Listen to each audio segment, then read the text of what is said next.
Good day, ladies and gentlemen. What are we doing here? Well, we are testing the leakage rate on this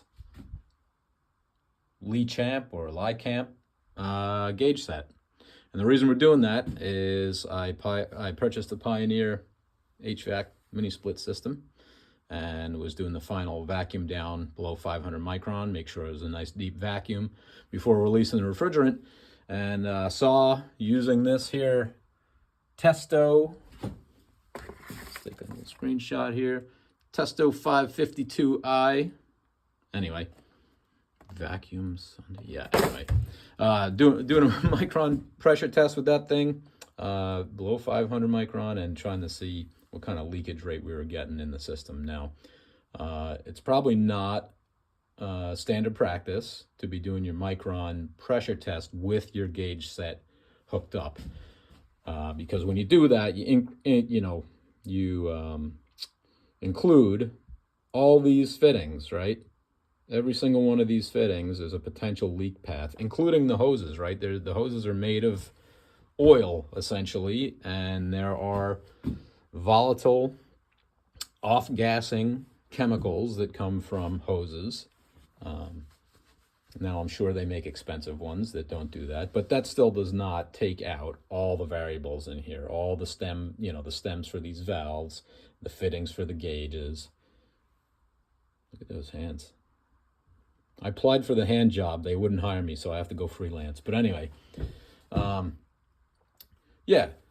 So I'll post some screenshots of the pressure test on this, and we'll get a baseline of what the leakage rate is through this gauge set. Now you can see I have one hose hooked up essentially just to close those off, because I don't have hard caps I don't have enough of these hard caps to make sure these are all closed off nicely. So we've got to rely on the hose. So again, that introduces another variable to your pressure test. So this will be a baseline for this Lichamp.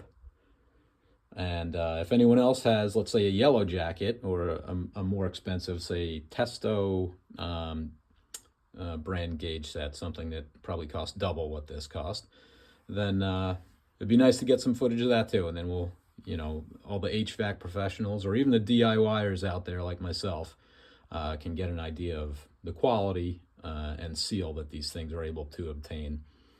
So yeah, I'll post some screenshots and yeah, judge for yourself. But right, so as you can see, we started about 360-ish microns, and within 2 minutes, it got to about 1,000.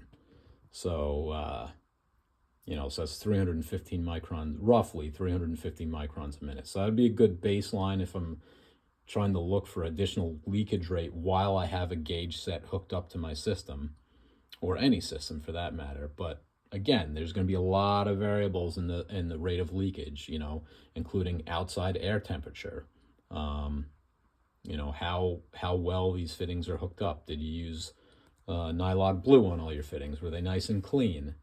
So bottom line, when you do a pressure test, you want to minimize that and only have something like this hooked into a split fitting, or a T fitting, so that you only have the vacuum and that pressure gauge hooked up.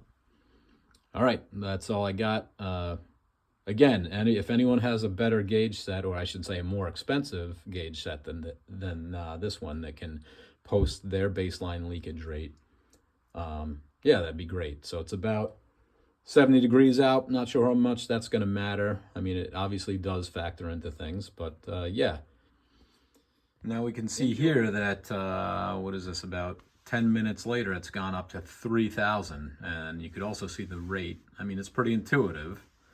As the pressure inside the system raises, the rate at which the leakage goes into the system decreases. And you can see that as the curve kind of flattens out. But yeah. All right, there you have it.